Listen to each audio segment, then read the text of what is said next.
Right, okay, and then marriage causes divorce makes a great point here, which is young people have no idea how hard being in a 10-year relationship is. Okay, and that's the problem, isn't it? And Black Dragon, the blogger, I think he's called Caleb Jones. He does some stuff on video now.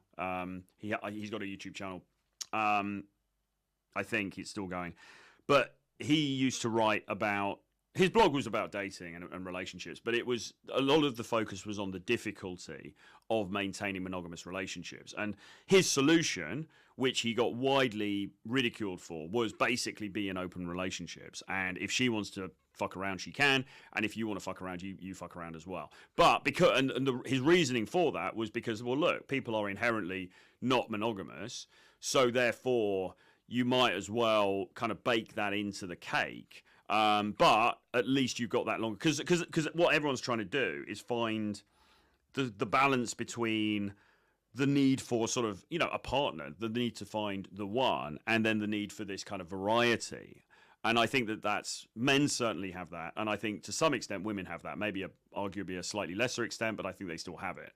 And so what Caleb Jones, Black Dragon, was trying to say was, well, look, I mean, given that is the reality, you might as well accept it, find a long-term partner, but allow, you're both allowed occasionally to step out within, I mean, you can set the boundaries or whatever, but you're allowed occasionally to step out.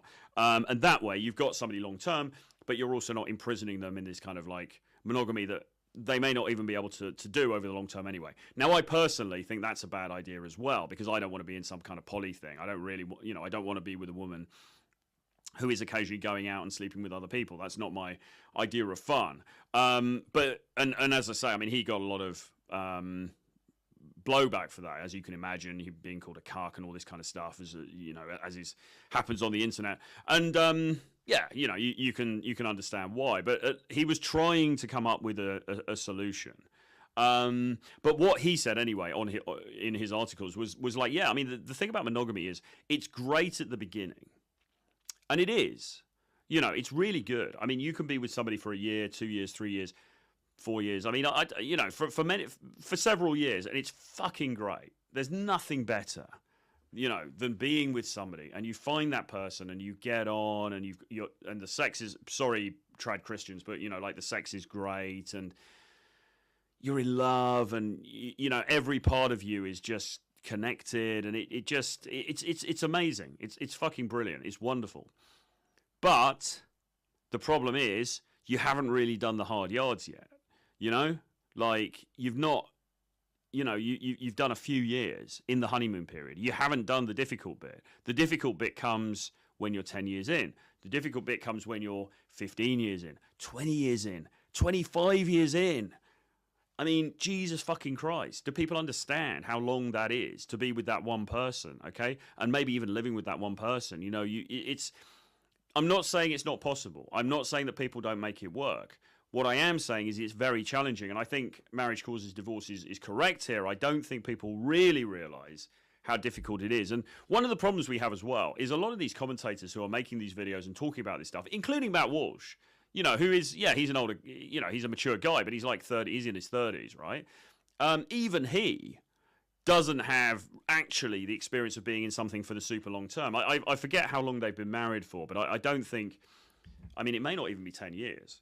So it's all very well to sort of like preach this, this message of, oh, well, it's all great and blah, blah, blah. And I would marry my wife if I lived 100 times and stuff. Well, fine. And that's wonderful if that's true. But he would be something of an outlier with that, to be honest, because we know that you get all these marriages that break. Unhappiness within marriage is also a thing as well. So it's not this sort of like cause and effect whereby you're just like, oh, you get married and you're going to be happy and it's going to be great. And that's kind of the impression that sometimes I feel like these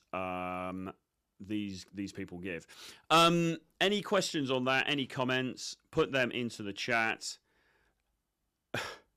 Yeah, look what happened to marriage experts like Destiny and Steven Crowder. I mean, yeah, sadly, I mean, Destiny is a specific case. Steven Crowder, I don't know a huge amount about, but obviously, he seems to be a conservative sort of commentator as well, and regrettably, his marriage came to an end. And yeah, I mean, the problem with marriage is, and somebody said this recently, it may even have been Pearl, marriage is great until it's not, if that makes sense. It's absolutely great, and then one day somebody wakes up and goes, I'm not happy, I want to go and fuck the postman, I'll see you later, and I want to take half of your stuff. That's the problem. It's great until suddenly, but and the thing is, you're also kind of putting money on a person behaving in a certain way over the long term, right? She's going to be faithful to me, and she's also going to be faithful to me for 50 years. I mean, how do you know? Like, even if, and people talk about vetting, yeah, you got to vet her, you got to make sure that you guys are on the same page and stuff, and that is a sensible thing to do, and I'm kind of advocating for that on this show, because I'm saying you guys should have sex, and you should probably live together before you commit to marriage, at least. But even then, you're still taking a risk, because even if you've known her for 2 years and you guys have got on great, you're still in the honeymoon period, the sex is still great, whatever. How do you know how she's going to act in 15 years' time? If the shit really hits the fan, how do you know how she's going to be in 20 years' time, 25 years' time, 50 years' time? Okay? You don't. She doesn't, right? Nobody knows. Until you've really seen her over time, under pressure, how do you really know what the fuck's going to happen? And the answer is you don't. That's the sad truth of it, right? And that's why all of this stuff is a risk. And these people who are coming out with these boilerplate injunctions to just go and get married, bro, wife her up, have more kids than you can afford, and all that kind of crap that we've seen in some of these conservative videos, they just don't really take any of that into account. And they're all very young as well, or they're all at least in their 30s, and they haven't really done the hard yards with any of this stuff. Yeah, marriage equals you are investing all your life